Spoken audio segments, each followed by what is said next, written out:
Hello everyone, welcome back and happy new year. The time is here, a clean slate, a fresh start, new ideas, new opportunities, a chance to reflect, change and evolve. January welcomes rainy days and frosty walks, blustery winds and crackling fires. It is the month of woolly hats, chunky scarves and wearing the PJs we got for Christmas. There is no cozier, quieter time to review the lessons of last year and look ahead. So grab yourself your favourite drink, get cozy and let's reflect on what really matters for the new year together.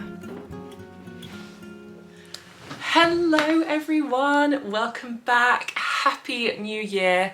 I hope you had the loveliest Christmas and you got all of the joy and relaxation that you were hoping for. Today we're talking all about 2024 and it's going to be a good one. I know it's going to be a good one because we are going to make it so. So I would love today, whilst we set goals, set intentions and really plan out all the things that we want to accomplish in the new year, I'd love to do that together. So if you haven't done your 2024 goal setting yet, then grab a pen, grab some paper, grab your laptop, whatever it is that you prefer to work off of, and we're going to do this together because 2024, we are going to make it great. So I haven't done a reset video for a while now. It must be a good 6 months since I've done a reset video or a goal setting video.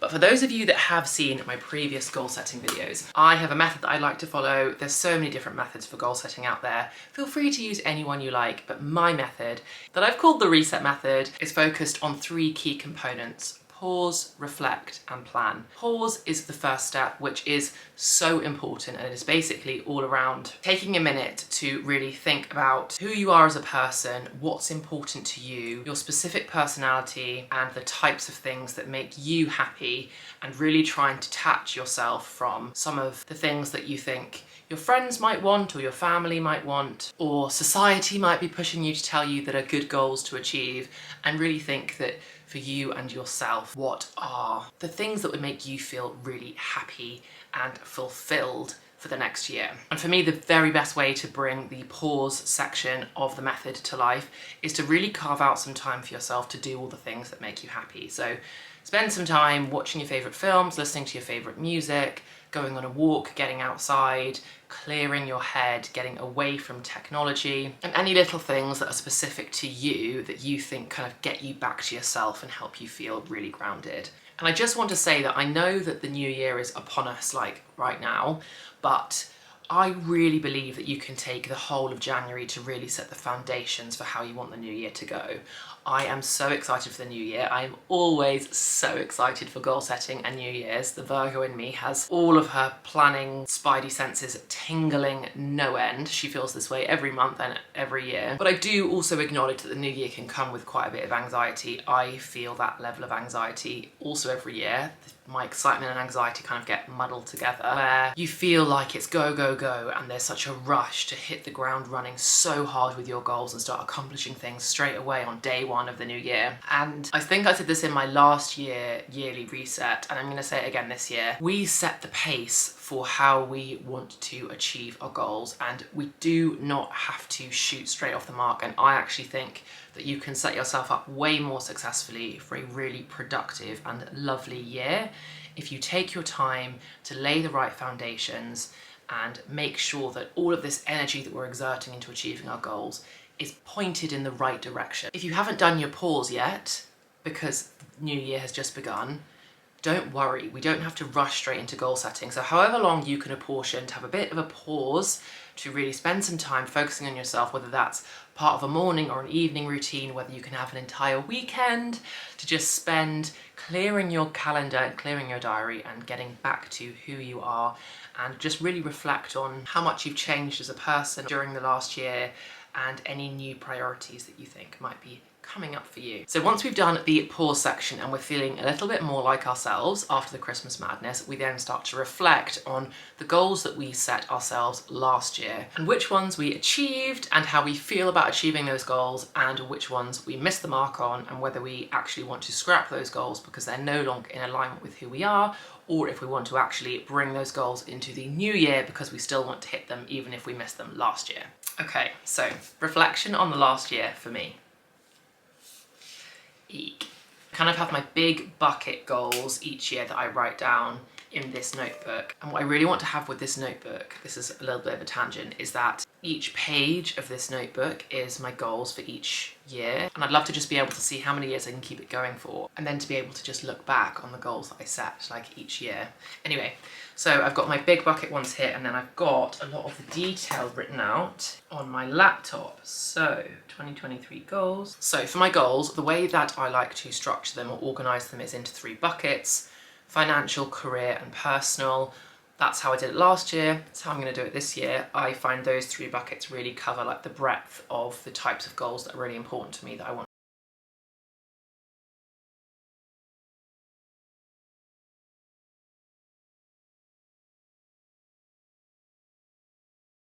I think talking about finances and money is always such a taboo or uncomfortable subject, and I think that people are always really uncomfortable talking about how much they aim to save or how much they aim to make or what their financial goals are. And I had a number of financial goals last year. Some of them were monetary. So the monetary goals I had last year was I wanted to save 30 grand. I wanted to have 30 grand saved by the end of the year, which I hit, which is really exciting. And I also wanted to have a separate 5k saved, which was purely for travel that I could spend during the year. So that also worked really nicely. So for my monetary goals, I hit both of those, which is great. But for me, the financial goals from last year that were more important, or I guess were like the precursor for actually hitting specific numbers, were around my kind of financial literacy and my financial discipline. I've mentioned in a couple of previous videos that I just feel like my financial education was lacking. I feel like at school we were not really taught about budgeting and investing, and we also, well, for me anyway, the degree that I did at school, I did a science at university, and so I was very focused on research, and there wasn't a lot of business that I learnt about or how to manage your own personal finances. So I've always felt like that was a little bit lacking, and I don't know if this is an overgeneralization, but I've always found that the men in my life, or the men that I meet, somehow seem to have a stronger financial education or a stronger financial understanding than I do. And I wanted to change that. So this year I have spent a lot more of my time than I had the previous year on trying to upskill myself on the best ways to grow my money. So I have a couple of apps that I really actually recommend that I started using. First one that got me started was Snoop. I really recommend it. It's such a good little app. I think, let me show you the logo so you can see exactly what it looks like. This is the Snoop app, and it basically takes a look at all of your bank accounts, and I'm sure there's other apps that do this, and I'm sure you could do it in a spreadsheet if you wanted to, but it basically takes a look at all of your spending and tells you where you spend your money and what you spend your money on. I spent a couple of months at the beginning of the year using the app, and then after I'd kind of got a feel for how much roughly I spend on different things, I then started to set budgets. And then once I then started to be able to budget within Snoop, I could then start adjusting my spending in the directions that I wanted to, so I could start trying to apportion more of my spending or savings towards travel and less towards clothes, for example. And I honestly found it really, really, really helpful. So that is one that I really recommend. The second app that I really recommend is called Chip, and it's basically just a savings account. It just has a really good interest rate, and as we know, interest rates are high at the moment, so it's a good time to be putting money into savings. I just found that Chip had a really competitive interest rate, so I've been using that to save, and I just found like the user experience of the app really good. So I've been trying to apportion money into my Chip savings account and using Snoop to try and just have a better awareness of my money. And honestly, I'm really pleased with where I am financially at this point, at the end of 2023. Buying the house could have potentially been a really difficult time money-wise, and we're really lucky that it wasn't too bad. I can do a whole nother video on how we budgeted for the house and how we love a spreadsheet, and we have a whole spreadsheet on all of the things that we want to buy, and then we're basically apportioning them across the different months. So we knew that we wanted like the chest of drawers immediately, so if you saw the vlog, we went shopping for that chest of drawers. It's so beautiful and we love it. We also needed bedside lights, so we bought those, etc. But then there are certain other things that we really want still, but we're waiting until later in 2024. But it's nice because we've got them apportioned out throughout the year. We know when we're definitely going to have the disposable income to be able to buy those items, and it also means that we have stuff to look forward to, which is really cool as well. So yeah, financially I'm feeling really good, and I really want to keep learning and growing. For example, at the moment I don't invest my money in stocks and shares at all, and I want to start doing that. I think that would be the most effective way to grow my wealth. And right now, all of the money that I save goes into like very safe savings accounts that my money is not really in any risk whatsoever. But I do think it's really important to say, with money and how you use and spend your money, I think it's really, really important to know what you're doing. And I haven't felt ready yet to dive into the world of investing, and so I'm hoping that I will do that in 2024 at some point. I have a lot to learn before I am able to do that, but maybe halfway through 2024 I could start investing some of my money. We'll see how we go. Anyway, I'm getting ahead of myself because we're not setting goals just yet. Career goals. So my career goals last year, I had 3 big chunky ones. One was to post a YouTube video once per week, every single week, and to focus on quality searchable content, and I feel like I did that. You guys can tell me if I did that. I posted every week. There were a few weeks where I was able to post more than that, which was really great. But I posted once a week, which was good. My second goal was to get promoted at my 9-to-5 job, which I did, which was really exciting. So over the summer, it took a little bit longer than I thought it would. I thought I was going to get promoted in about April time, and it took until really like July to get my promotion. But I got promoted last year, which was so exciting.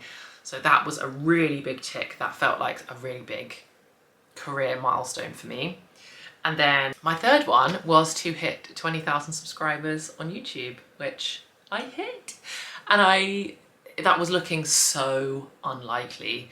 I think subscribers on YouTube is one of those things that you can't really control it, which is why posting once a week is something that I can control. But you just really never know, like, at what point people are going to find your content, when you're going to meet your community of people that are the right community of people for you. So I put 20,000 subscribers down hoping I'd hit it, but it was a little bit of a shot in the dark. And come September of 2023, I still hadn't even hit 5,000. So I wasn't feeling great about that goal, but we hit it, which is insane. And then my personal goals were primarily focused on health last year.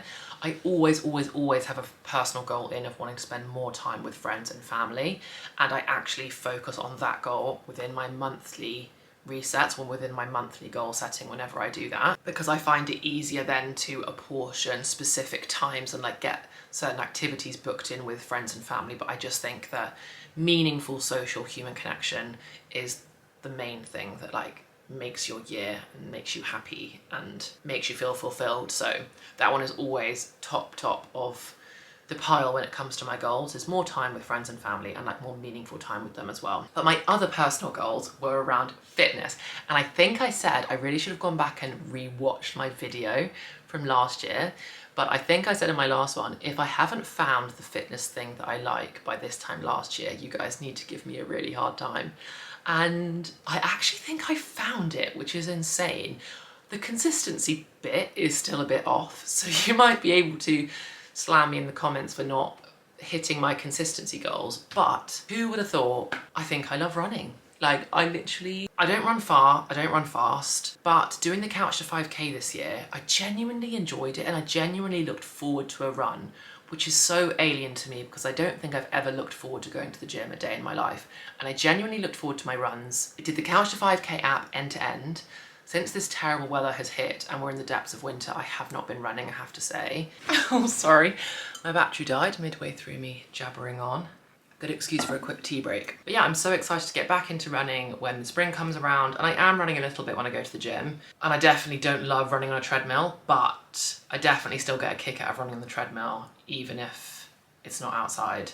So as soon as the nice weather comes back out again, or to be honest, just as soon as it's not dark, I don't mind running in the cold, but I just don't feel safe running in the dark. So as soon as the daylight hours become a little bit more reasonable, I can start running before and after work again, which I'm so excited to do. So watch out, you never know, maybe I'll start doing 10Ks. I'm not sure we're there yet. I think 5K is about as much as I can manage, but you never know. Maybe 2024, I'll start thinking about it when we get to the goals section. And then my final personal goal outside of health and spending time with friends and family was around travel and being able to explore more of the world and do that with Cameron. Last year was so exciting. I went to South Africa for the very first time. We went to Greece, we went to Paris, we explored more of the UK, we went to the Cotswolds, we went to Suffolk, and it was a really, really fun year for travel. And the craziest personal goal, which I didn't hit because it wasn't even on here, but we bought a house. I bought a house, we bought a house, and it's so much more perfect and amazing than we ever thought that we would ever be able to get. So that is just, I have very little to say about the house other than it's amazing, it's incredible, and it's truly the coolest thing to reflect on, and we're still not over the novelty of it, and we still wake up every day and literally say to each other like, this is our house. We can't believe this is our house. But yeah, all in all, 2023 was a really special year. And I think it's one of those years that I'll always remember as a really important foundation setting year. So with all that being said, we can now start talking about 2024 and everything we want to accomplish in the new year. Whew, wow. So 2024, where to begin?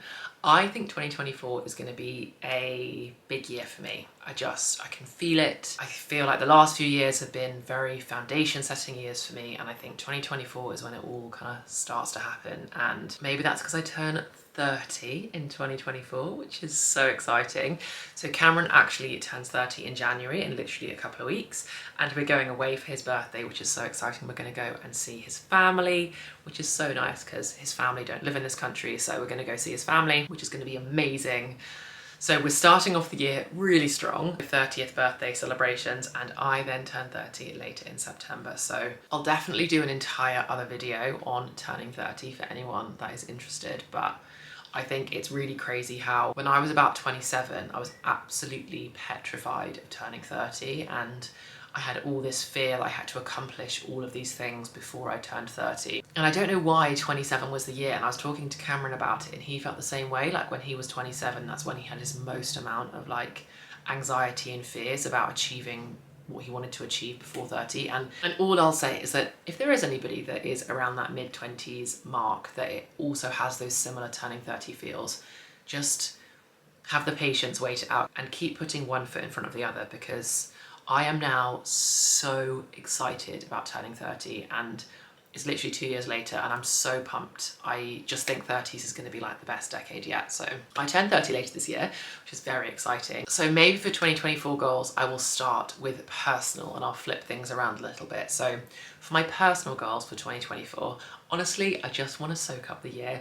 The only personal goals that I'm setting which are like a little bit more rigid are around the running thing. I still really want to run. So when the light comes back a little bit, I want to run 3 times a week, and between now and then I want to keep up my running a little bit at the gym. So I want to go to the gym 3 times a week and just do like a 15 minutes on the treadmill when I go to the gym, just to kind of keep up my fitness a little bit so I don't have to fully start from scratch again.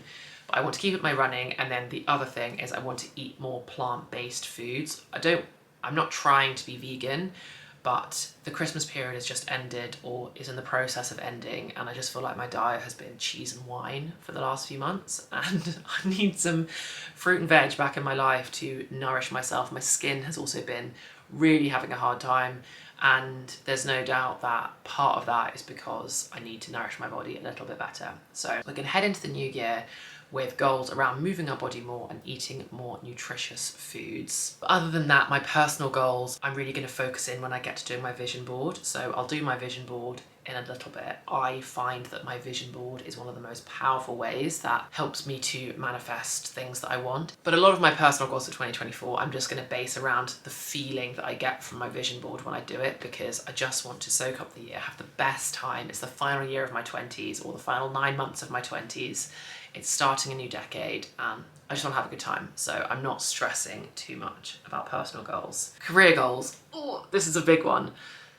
Oh, this is a big one. This is a really big one this year. So for those of you that don't know, I am actually a freelance contractor, but it doesn't feel like it. So my 9-to-5 job, to give you a little bit of background on my career started on a graduate scheme for a big corporate, and I loved my grad scheme. I did that there. I worked there for 4 years, and then I decided that I wanted a little bit of a change.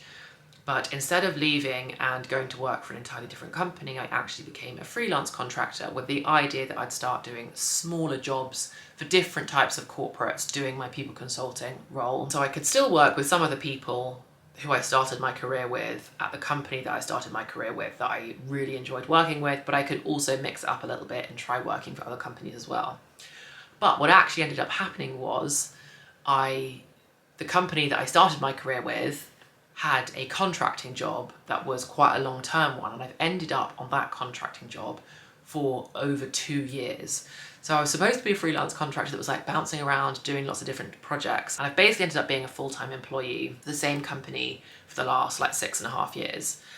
And the project that I'm working on comes to an end in April. And I've basically been told that from the end of April, my contract will be over. My contract date is up and it's unlikely to get renewed, because it was being renewed, but it was only being renewed in alignment with the project that I'm working on, and that project is ending, so my contract is ending. So come April, I will be unemployed, or I will not have the corporate job that I am so used to having for the last 6.5 years, which creates a very big decision for me to make. Do I try and apply for other corporate jobs and continue to do what I have been doing?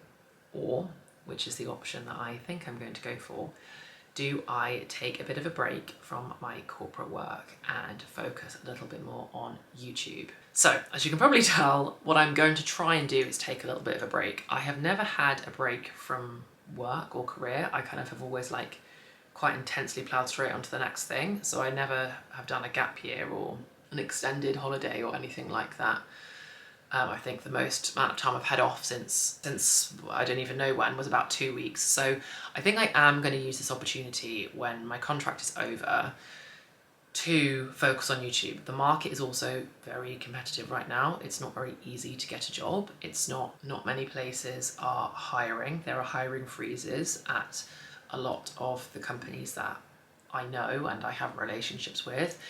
So it's partly a choice I'm making, and I'm partly just like following the signs of the universe, which are telling me to, instead of overstressing myself, I have been working really hard on YouTube for the last couple of years, and this is my very exciting opportunity to throw myself into something that I love to do. And I've been saying to you guys for so long how much I want to be able to create more content for you, hang out with you more often, and I feel like this could be the opportunity to actually do that.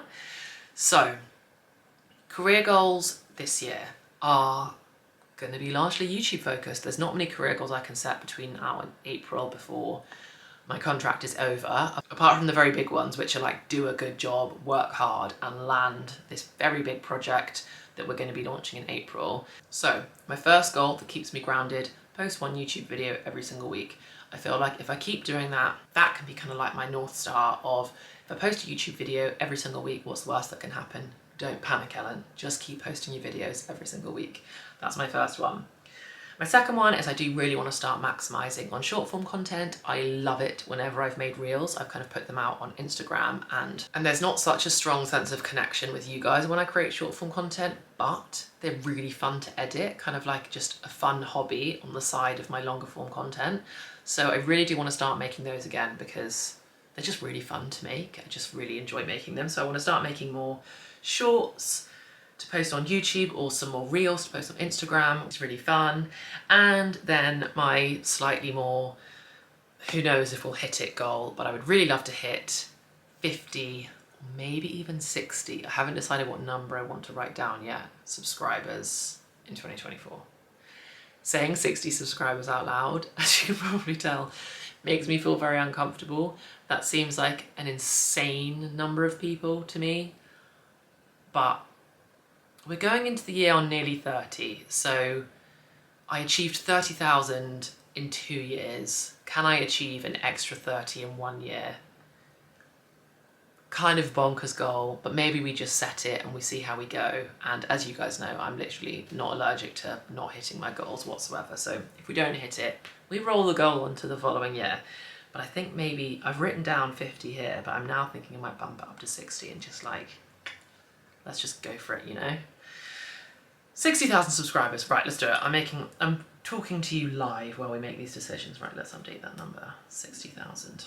So then those are my career goals. So then the last category is financial, and based on the severe uncertainty of my career for 2024, my financial goal, pretty much in just like bold underline, is maintain financial security. That is the main thing.